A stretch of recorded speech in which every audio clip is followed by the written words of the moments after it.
देखिए 2025 एंड होने आ गया है और इस पूरे फाइनेंशियल ईयर में अगर आप टेक्निकली देखें तो मार्केट जहाँ पे क्लोज हुआ था ऑलमोस्ट या लास्ट ईयर जिन लेवल्स के आसपास था वहीं पे है। अगर आप वैसे देखेंगे तो लास्ट ईयर दिसंबर के समय मार्केट की क्लोजिंग थी 23,000 समथिंग पे और अभी हैं हम 26,000 पे। तो उस हिसाब से इस साल भी मार्केट 10% रिटर्न दिया है।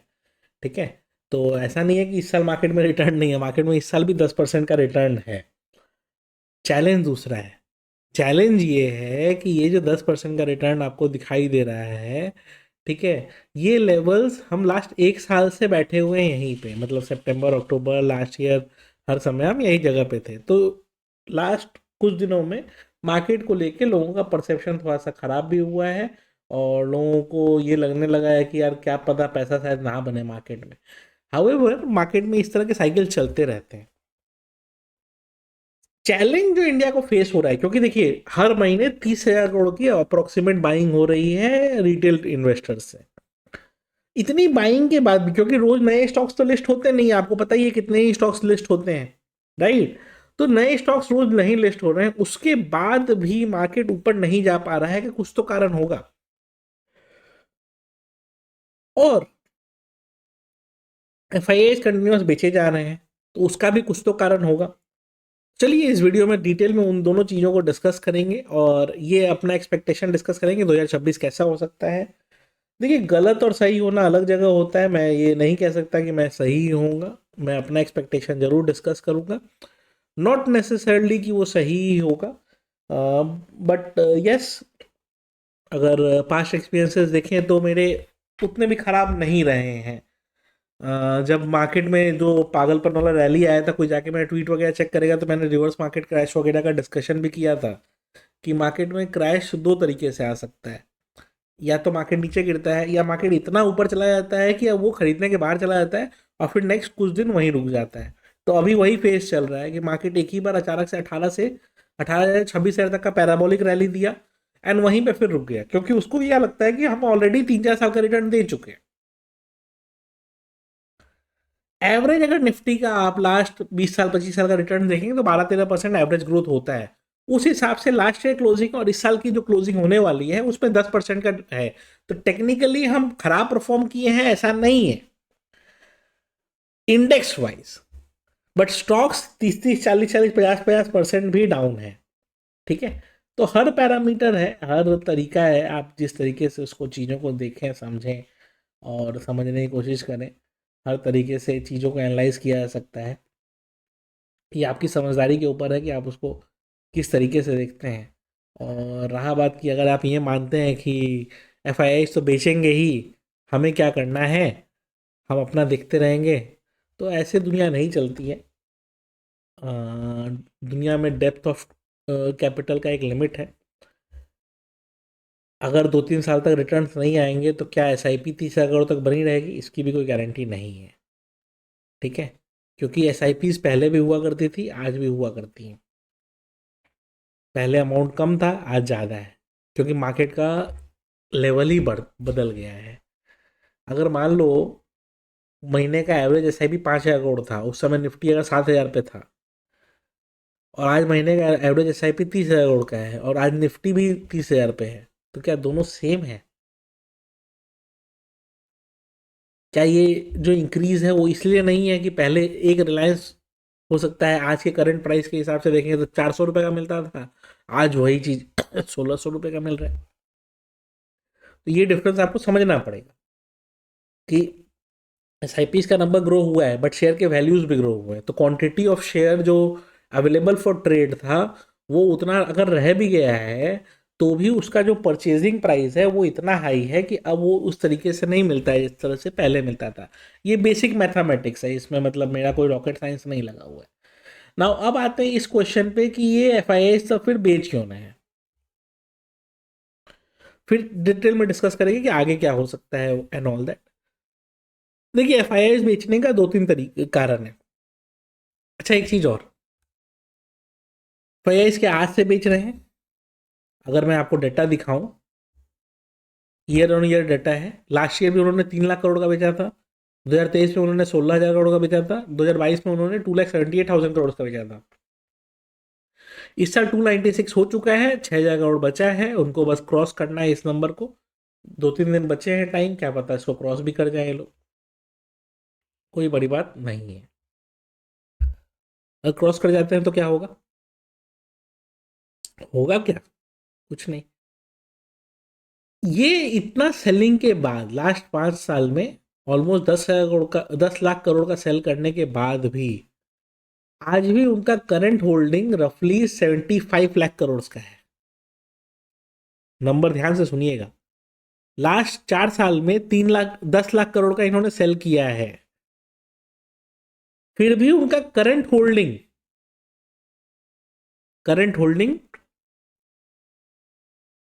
75 लाख करोड़ के अप्रोक्सीमेटली है।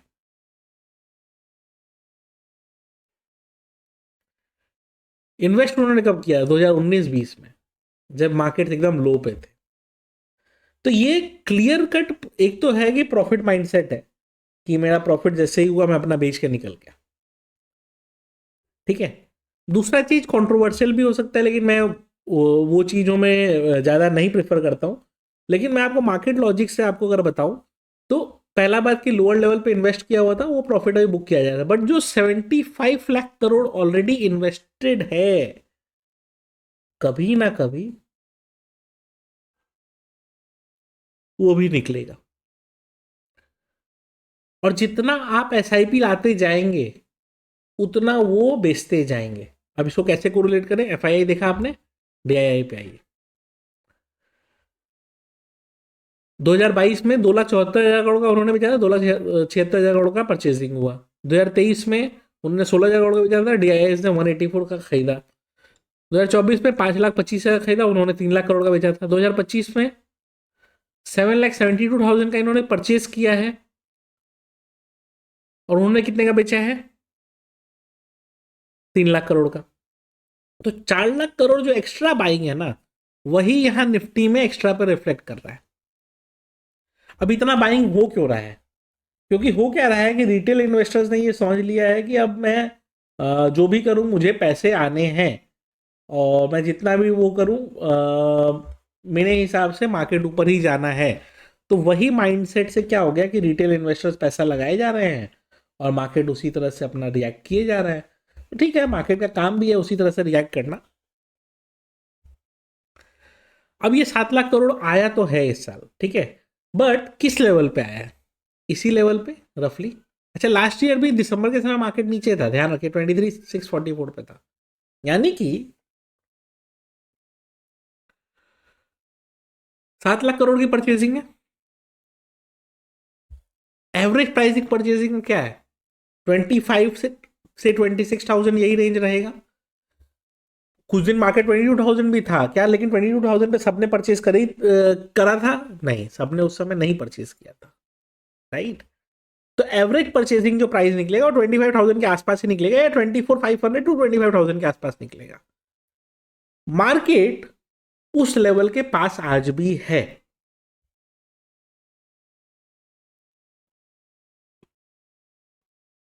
बट लोगों ने इन्वेस्ट किस पॉइंट ऑफ व्यू से किया है? लोगों ने इन्वेस्ट किया है किस पॉइंट ऑफ व्यू से? इनकम पॉइंट ऑफ व्यू से। अगर इनकम रुकता है, यानी कि कमाई रुकती है लोगों की, तो चैलेंज आएगा।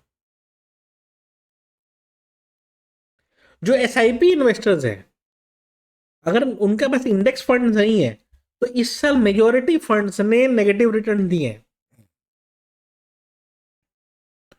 यही सबसे बड़ा चैलेंज है ना। एफआईआई प्रॉफिट बुक तो कर रहे हैं, उसको करस्पॉन्डिंगली बाई कर ले रहे हैं डीआईआई, ये ठीक है, कोई दिक्कत नहीं है। बट एफआईआई बेच इसलिए भी रहे हैं कि इंडिया में अब उनको ये दिख रहा है कि हर साल वो बैठ रहे हैं और 5 से 7% का उनको लॉस हो रहा है करेंसी के कारण, और 10% का नेट गेन हो रहा है। करेंसी कन्वर्जन वगैरह खर्चा निकालेंगे तो नेट नेट वो लॉस में ही जा रहे हैं। तो हर साल लॉस में जाने से अच्छा है कि पैसा यहां से निकाल लो। प्लस मैंने ये बार बार बताया है कि ग्लोबल इकोनॉमी में सबसे ज्यादा पैसा कहां से आता है? यूएस से आता है। फ्री मनी कहां से आता है? जापान से आता है। जापान का फ्री मनी अब फ्री मनी नहीं बचा, तो उस पैसे को निकालना पड़ेगा ही, लौटाना पड़ेगा ही, क्योंकि फ्री मनी अब बचा नहीं है। तो वो पैसे निकलेंगे कहां से? जहां प्रॉफिट है वहीं से। ये सब लोअर लेवल्स पे इन्वेस्ट किए हुए पैसे, जब कौड़ियों के भाव में इनको शेयर्स मिल जाते थे उस समय इन्वेस्ट किए हुए ये सब पैसे हैं, और वो पैसे ये आज बेच रहे हैं। ठीक है, वो पैसे को आज ये बेच पा रहे हैं। अब ये जो बेच पा रहे हैं तो इनको इच्छा, इसके कारण क्या हो रहा है कि अच्छा खासा अपना पैसा वहां पे बन जा रहा है। आप मेरे को एक चीज बताओ, मान लो आज आपको पैसे की जरूरत है, ठीक है, तो क्या जो लॉस में है उसको बेचना प्रेफर करोगे, या जहां प्रॉफिट है वहां बेचना प्रेफर करोगे? जहां प्रॉफिट है वहां बेचना प्रेफर करोगे। प्लस एक चीज कहा जाता है जिसको बोलते हैं कमोडिटीज का super cycle. Last time commodities का सुपर सुपर साइकिल 2008-9 वगैरह के समय में आया था, 2011-12 तक चला था। उस 4-5 साल स्टॉक मार्केट ने कोई बहुत अच्छा रिटर्न नहीं दिया था। नहीं दिया था रिटर्न ये नहीं कह रहा हूं, क्योंकि नहीं तो एवरेज रिटर्न इतने सालों का 12% 13% कैसे निकलेगा? रिटर्न दिया था लेकिन खास रिटर्न नहीं दिया था। कमोडिटी रिलेटेड जो स्टॉक्स थे वो अच्छा परफॉर्म करते थे। तो ये डिफरेंस हो जाता है। यहीं पे कैच है। कैच ये है कि अगर कमोडिटी का सुपर साइकिल चलना है तो कमोडिटी रिलेटेड जितनी चीजें हैं, से फॉर एग्जांपल अगर मेटल्स चल रहे हैं सुपर साइकिल पे, तो मेटल्स महंगे होंगे। Metals as a raw material जितनी कंपनी यूज करती है, और मेटल्स एज ए प्रोडक्ट जितने लोगों का है, सब अच्छा करेंगे। तो मेटल्स के स्टॉक्स, ऑटोमोबाइल, इलेक्ट्रॉनिक्स, जहां पे मेटल्स का यूज होता है, क्योंकि उनका इनपुट कॉस्ट बढ़ेगा तो वो अपना प्राइस हाइक करेंगे, प्राइस हाइक करेंगे तो मार्जिन एक्सपेंशन होगा, मार्जिन एक्सपेंशन होगा तो कंपनीज में रिटर्न रिजल्ट आना चालू होंगे। तो साइकिल चेंज होगा, किसमें हम क्या कर रहे हैं वो चेंज होगा, किधर आप इन्वेस्ट कर रहे हो उसका थॉट प्रोसेस बहुत कुछ रहता है। कि अगर आप से फॉर एग्जांपल इन्वेस्ट करते हो ऐसी जगह पे जो से फॉर एग्जांपल उस साइकिल में नहीं बैठ रहा है सही, ठीक है, तो वहां पे रिटर्न नहीं बनेंगे। लेकिन जहां पे आपको दिख रहा है ना कि शायद साइकिल में अच्छा रिटर्न बन जाएगा, तो आप वहां पे दिमाग लगा सकते हो। मैं ये नहीं कह रहा हूँ कि गारंटीड है कि ये परफॉर्म करेंगे, बट एक्सपेक्टेशन बोल के कुछ चीज होती है ना। गोल्ड सिल्वर का आप देख ही रहे हो, गोल्ड सिल्वर पॉज करेंगे। अब कभी भी कोई भी साइकिल चालू होता है तो उसमें इनिशियल मोमेंटम जो आगे बैठा होता है वो देता है। गोल्ड गोल्ड ने दिया। गोल्ड भी अभी भाग भी रहा है, ऐसा नहीं है कि नहीं भाग रहा है। सिल्वर भी ऐसा है नहीं है कि नहीं भाग रहा है। डिफरेंस ये समझिए कि आईएनआर में ये डिप्रिशिएट कर, आईएनआर डिप्रिशिएशन के कारण इनका प्राइस बढ़ते रहेगा, बट इंटरनेशनल मार्केट में शायद इनका प्राइस अब रुक जाए। नेक्स्ट कौन से बढ़ेंगे? तो कॉपर, पैलेडियम, प्लेटिनम और जितने ये सब अदर मेटल्स हैं वो भागना चालू होंगे। मैं मेरे एक नोन है, वो आयरन स्क्रैप में डील करते हैं, तो वो पूछ रहे थे कि आयरन ओर का क्यों नहीं बढ़ रहा है दाम। तो टेक्निकली अगर नहीं बढ़ा है तो मेटल साइकिल में वो भी बढ़ेगा। कब बढ़ेगा किसी को नहीं पता। गोल्ड एंड सिल्वर चलना था, गोल्ड लास्ट ईयर बहुत भागा, उसके पिछले साल से वो भाग रहा था। सिल्वर लास्ट 6 महीने से भाग रहा है। तो भागते हैं ये सब अपना साइकिल में, ये सब भागेंगे। कब भागेंगे किसी को नहीं पता। तो जब ये साइकिल चल रहा है तो उनको ये दिख रहा है कि मेटल्स का कंजम्पशन सबसे ज्यादा कहां है? यूएस में है, चाइना में है, इन कंट्रीज में है। तो ये क्या दिमाग लगाना है कि भाई पैसा यहां से निकालो जहां प्रॉफिट है। जो पैसा जापान को लौटाना है वो जापान को लौटाओ। जो बच गया पैसा यूएस में बॉन्ड्स को खरीदने की जरूरत है उसमें लगाओ। और अगर उस बॉन्ड्स को प्लेज करके कुछ पैसा हम उठाते हैं एज ए लोन, उस पैसे को कहां लगाओ? जहां मेटल्स का सुपर साइकिल का बेनिफिट आना है। जो मेटल्स का बहुत बड़ा एक्सपोर्टर रहेगा, जैसे चाइना एक कंट्री है, तो इनको ये तरीके से, ये इस तरीके से प्लान करते हैं, इस तरीके से प्ले करते हैं। हम लोगों की तरह इनका प्लेबुक एकदम ना कंसिस्टेंट नहीं होता है। हमारा प्लेबुक क्या होता है, अरे यार ऐसा नहीं वैसा, सर ने बोल दिया ना वो ले लो। वो प्लान करते हैं, शायद ये साइकिल्स भी वही क्रिएट करते हैं। ठीक है, ये साइकिल्स भी शायद वही क्रिएट कर रहे हैं। और ये हर बार 10 साल 15 साल पे ये एक साइकिल आता है। उस समय ये क्या करते हैं कि मेटल्स की कंपनी के स्टॉक्स में या मेटल रिलेटेड कंपनीज के स्टॉक में इन्वेस्टर्स को फंसा देते हैं, और वो इन्वेस्टर्स फिर 10 साल तक फंसे रह जाते हैं, और फिर वो 10 साल तक गाली देते हैं कि अरे यार मार्केट तो बहुत खराब चीज है। तो अगेन ट्रैप में मत पड़िएगा, बचने की कोशिश करिएगा। क्या एफ वापस कभी आएंगे? जो इंडिया का करंट सिनारियो है उस हिसाब से अगर मैं एफ होता तो मैं वापस नहीं आता।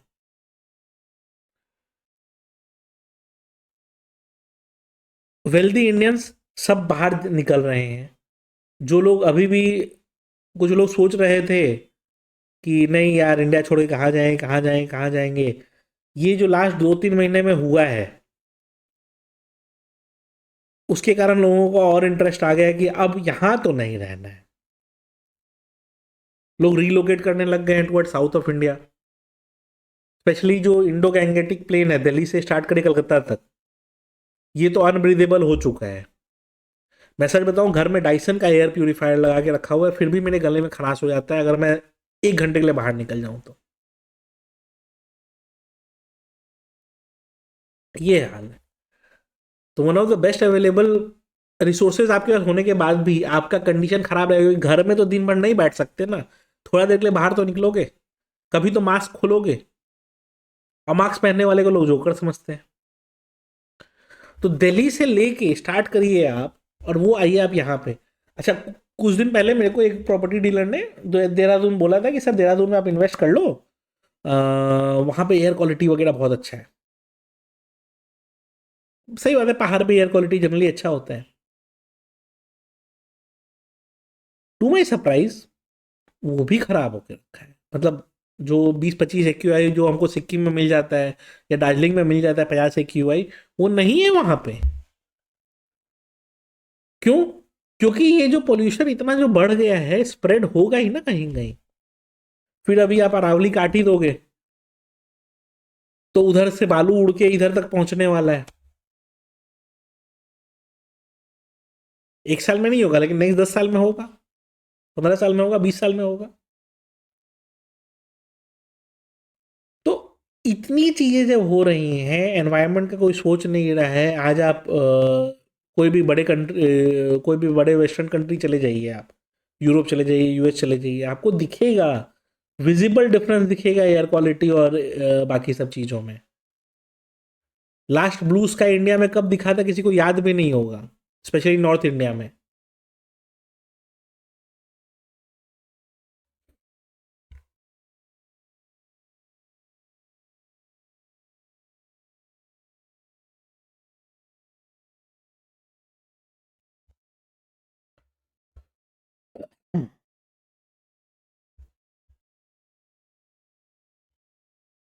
याद है क्या कि लास्ट प्रॉपर ब्लू स्काई आपको कब दिखा था इंडिया में? आई डाउट याद होगा, क्योंकि कब दिखा था किसी को याद नहीं है। ये क्यों हो रहा है ऐसा? और इसके कारण यहाँ पे हेल्थ इश्यूज आगे चले कितने आने वाले आप समझ सकते हो। तो फार्मा और हेल्थ केयर भी अच्छा करेगा इन फ्यूचर। बट क्या एफ यहाँ रहेंगे?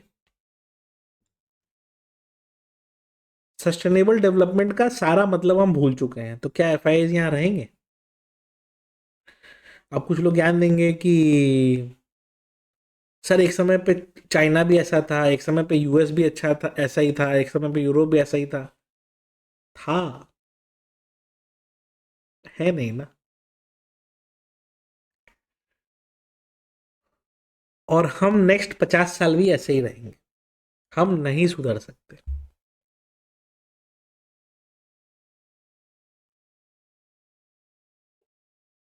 I have given up all my hopes on India. कुछ लोगों को खराब लगेगा, बट मैं इंडिया के लिए बहुत होपफुल तो था, बट अब मैंने सारे होप्स छोड़ दिए हैं। अब मुझे कोई होप बचा नहीं है इंडिया के लिए। I don't see any thing moving in this country any more.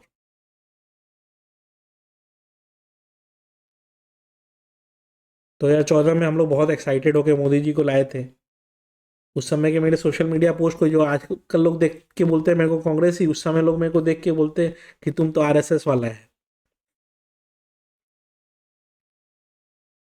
जबकि उस समय भी मैं गवर्नमेंट के अगेंस्ट ही बोलता था, आज भी गवर्नमेंट के अगेंस्ट ही बोलता हूँ।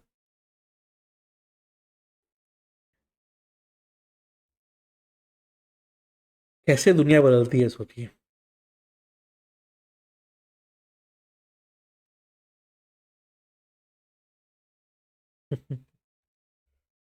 That is how cruel world is.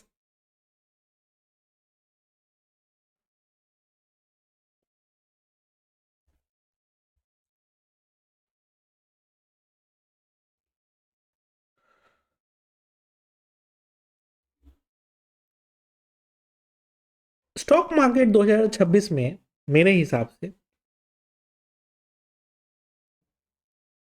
देखिए इस क्वार्टर का जो नंबर्स है ना वो थोड़ा अच्छा आएगा। जैन क्वार्टर्स मतलब जो दिसंबर क्वार्टर का नंबर्स आएगा वो थोड़ा सा अच्छा आएगा, mainly because of festive demand, मतलब जो भी रीजन आप एट्रीब्यूट कर लीजिए, बट रिजल्ट्स अच्छे आएंगे। प्लस कंटिन्यूस आरबीआई ने रेट कट कटा है तो लोगों के इंटरेस्ट कॉस्ट भी बैलेंस शीट से कम होगा, तो पीएनएल पे वो डायरेक्टली रिफ्लेक्ट करेगा।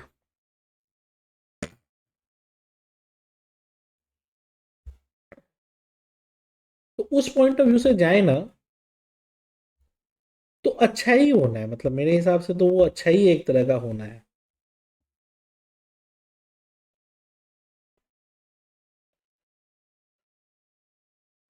बट चैलेंज दूसरे जगह पे है। चैलेंज ये है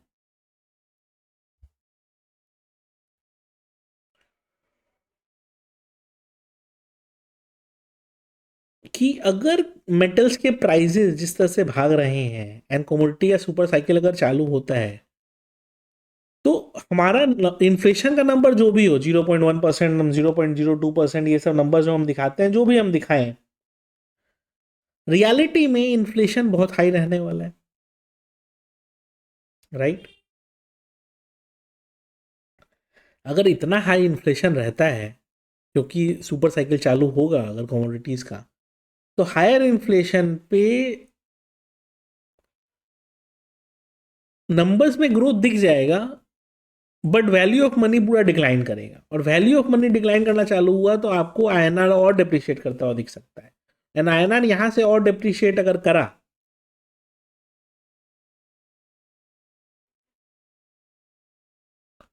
तो चीजें और अनअफोर्डेबल होते जाएंगी नॉर्मल लोगों के लिए। तो लोअर लेवल पे जो लोगों की घिसाई हो रही है, लोग जो मर रहे हैं भूखे लोगों की तरह, जो 5 केजी का फ्री राशन और ये सब जो हो के रखा है, ठीक है, वो और बढ़ाना पड़ जाएगा। 80 करोड़ लोग को हम ऑलरेडी फ्री में खिला रहे हैं, तो वो चक्कर आएगा। तो बैलेंस होना चाहिए कोई चीज का। अब 10-12% रिटर्न इंडेक्स फंड्स में आते रहेंगे। अब तो मैं ऐसे कोई पूछता भी ना, कोई म्यूचुअल फंड सजेस्ट करो, मैं बोलता हूँ इंडेक्स फंड में डालो, हर साल 10% तो चल ही रहा है यहाँ पे, एवरेज में 10-12% लॉन्ग टर्म में आएगा। 12% अगर इन्फ्लेशन भी चल रहा है तो हो जाएगा। ऑफिशियली भले गवर्नमेंट के हिसाब से इन्फ्लेशन नहीं है 12%, बट ठीक है, आप तो कुछ कर नहीं सकते ना, जो ऑफिशियल नंबर है उसी हिसाब से आप प्लान करो, उसी हिसाब से आप बोलो, ठीक है। तो अगर ऑफिशियली उतना ही इन्फ्लेशन है तो आप कर क्या सकते हो, कुछ नहीं कर सकते।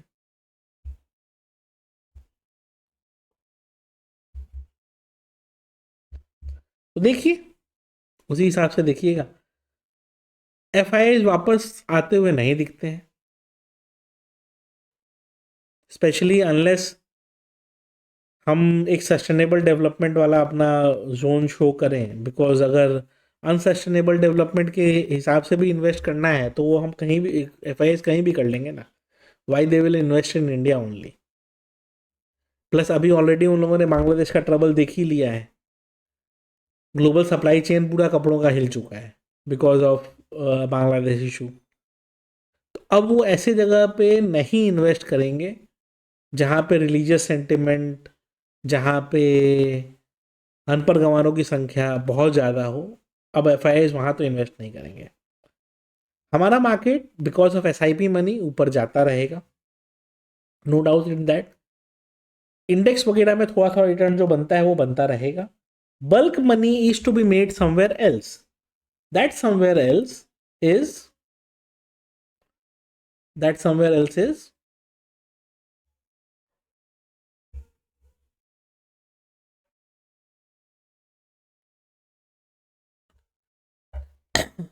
इन the super cycle of commodities.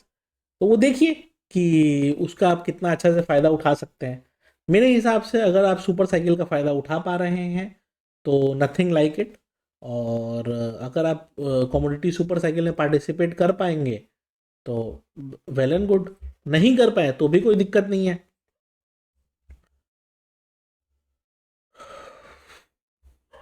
ठीक है, तो कमोडिटी सुपर साइकिल में आप फाइंड आउट करिए कैसे पार्टिसिपेट कर सकते हैं। आप कर लीजिएगा तो थोड़ा फ़ायदा होगा। और अगर कोई डेरिवेटिव पोजीशंस वगैरह बनाता है तो थोड़ा सा चैलेंज हो सकता है। But copper, zinc, iron, steel, इस तरह का प्ले करने का टाइम अभी चल रहा है। वो कैसे प्ले करना है खुद का रिसर्च करिए, थोड़ा सा रिसर्च करेंगे मिल जाएगा आसानी से। वीडियो अच्छी लगी हो तो लाइक जरूर कर दीजिएगा।